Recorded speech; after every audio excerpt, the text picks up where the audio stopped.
রাধে রাধে সবাইকে, কেমন আছো সবাই? এই ব্লগটা হলো জন্মাষ্টমীর দিনের ব্লগ। সকালে উঠে স্নান করে আমি আগে ফুলের মালা গেঁথে নিয়েছিলাম। একটা মালা আমার রাধাকৃষ্ণের জন্য আর একটা মালা আমার গোপালটার জন্য, আর এটা হলো তুলসীর মালা করছিলাম। গোপাল স্নানের সময় আমি পরাবো ভেবেছিলাম। আমিও তো নিয়মকানুন বুঝি না বাবা, আমি আমার মতন করে যতটা যেইভাবে জন্মাষ্টমী বার্থডে পালন করা যায় সেইভাবেই করেছি। একটা নর্মাল বার্থডের মতন একটু পুজো করে। আর খুব গোপালের শখ ছিল, তো আমাকে ছোটদি মায়াপুর থেকে গোপাল কিনে এনে দিয়েছিল। তারপর থেকেই আমি জন্মাষ্টমীটা এইভাবে পালন করি। দেখো, এই একটা মালা বানিয়েছিলাম, বাট এটা কিন্তু কাউকে পরানোর জন্য না। গোপালের দোলনাটা টানার জন্য রাস্সি ছিল না, সেই রাস্সি বানিয়ে দিলাম। কি সুন্দরভাবে বানিয়েছিল বলো, আমার তো খুব পছন্দ হয়েছে। এর মধ্যে আমি গোপালের জন্য ভোগ রান্না করেছি। এমনি সেটা সময় তো আমি ভিডিও করতে পারিনি, আমার কাছে কোনো ভিডিও করার স্ট্যান্ড ছিল না তখন, আর কেউ ধরেও দেবে না, কেন কি আমি এদিকে ব্যস্ত, মা আমাকে হাতে হাতে হেল্প করে দিচ্ছে। গুছিয়ে টুছিয়ে তারপর আমি গোপালকে করালাম স্নান। জানি না পঞ্চমী তো বানিয়ে একেবারে ঢালতে হয় কি আলাদা আলাদা করেও ঢালা যায়, আমি এইরকমই করি। গোপালের কৃপায় আমার কোনোদিনও খারাপ হয়নি।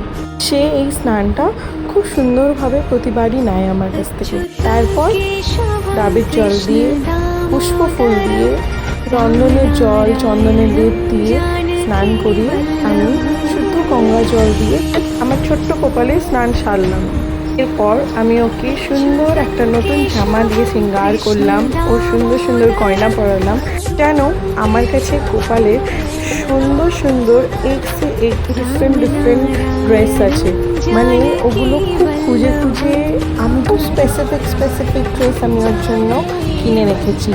ওকে মাঝে মাঝেই পরাই, প্রতিটা জন্মাষ্টমীতে ওকে নতুন নতুন ড্রেস পরাই। তোমাদের কারো সেগুলো দেখার জন্য ইচ্ছে যদি হয় তাহলে নিশ্চয়ই আমাকে কমেন্ট করো, আমি এটার উপর একটা ভিডিও আজকের ড্রেস দেখেই বুঝতে পারবে ওর এইরকম আরও সুন্দর সুন্দর নিত্য নতুন ড্রেস আছে, যেটা সবার ঘরে তুমি পাবেই না। এটা আমার দাবি থাকবে। দেখো, এই হলুদ পালকের ড্রেসের ডিজাইনটা আমি খুঁজে খুঁজে নিয়ে এসেছিলাম। একদিন আমি আর মা বেরিয়েছিলাম বাজারে, আর ওর জন্য এই ড্রেসটা খুঁজে পেয়েছিলাম। আমার ওকে কী যে মানাচ্ছে, কী যে অপূর্ব লাগছে দেখতে। তারপর এবার আমি ওকে গোল্ডেন গয়না পরিয়েছি। গোপালকে সাজাতে আমার খুব ভালো লাগে, যেমন আমি নিজে সাজতে খুব ভালোবাসি, তেমনই আমি গোপালকে সাজাতে খুবই ভালোবাসি। জানো, আমার মনটা যখন খুব খারাপ থাকে তখন আমি গোপালটাকে নিয়ে শুই বসি সব করি। আমি অত মানি না, অছুত ছুঁত অত আমি বুঝি না। যখন আমি ওকে নিয়ে থাকি বা আমার সঙ্গে রাখি তখন আমার মনটা খুব হালকা হয়ে যায়, খুব শান্ত হয়ে যায়, খুব ভালো লাগে। জানি না এটা কি লীলা। এবার আমি আবার ওকে কঙ্কন কিনে দিয়েছি আর পাওয়ালা কিনে দিয়েছি, কি ঝুমঝুম ঝুমঝুম করছিল। এবার আমি ওকে ডিফারেন্ট নতুন নতুন টাইপের গয়না কিনে দিই, জানো, ড্রেসের সাথে সাথে ম্যাচিং। ব্যাস এই করতে করতে আমার ওকে সাজানো হয়ে গেল। দেখো কি অপূর্ব লাগছে, তাই না? এরপরে আমি ওকে ফুল দিয়ে খুব সুন্দর করে যেই মালাটা গেঁথেছিলাম সেই মালাটা পরিয়ে দিলাম। ওর তো আবার লোটাসও পছন্দ, তারপরে ওকে লোটাস দিলাম। ওইদিকে আমি রাধাকৃষ্ণকেও আমি মালা বানিয়েছিলাম, বললামই প্রথম দিকে, সেটাও পরিয়ে দিলাম। দেখো একদম গুলুমুলু লাগছে আমার গপুটাকে। এরপরে আমি প্রসাদ আয়োজন করা শুরু করলাম। প্রসাদ তো বানানো ছিল, এমনি সেটাকে সুন্দর করে সাজিয়ে গোপালের সামনে গুছিয়ে খেতে দিলাম। জন্মদিনের দিনে এইটুকু তো প্রাপ্য সবাই, তাই না? আমরা মানুষরা আমাদের বার্থডে যখন এইভাবেই সেলিব্রেট করি, গোপুসোনা তো আরও স্পেশালি হওয়া উচিত, তাই না?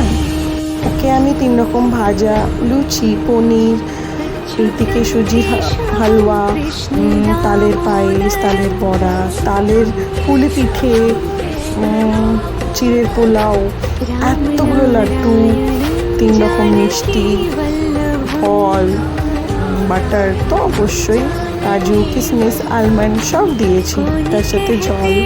যতটা আমার সাধ্যের মধ্যে আমি পেরেছি আমি ওকে ততটা দিয়ে ভরিয়েছি। তোমাদের এগুলো দেখে কেমন লাগলো জানিও কিন্তু কমেন্ট করে। আর তোমরা কে কে কী কী প্রসাদ দিতে ভালোবাসো, খাওয়াতে ভালোবাসো গোপালকে? কেন কি এখন প্রায় সবার বাড়ি গোপাল আছে। আমি বাজার করতে গিয়ে বা জন্মাষ্টমীর আগের দিন বাজারে গিয়ে এটা দেখে তো বুঝেছি তারপর ভোগ উৎসর্গ করার পরে তারপর আর কি মা ব্রতপাঠ করলো।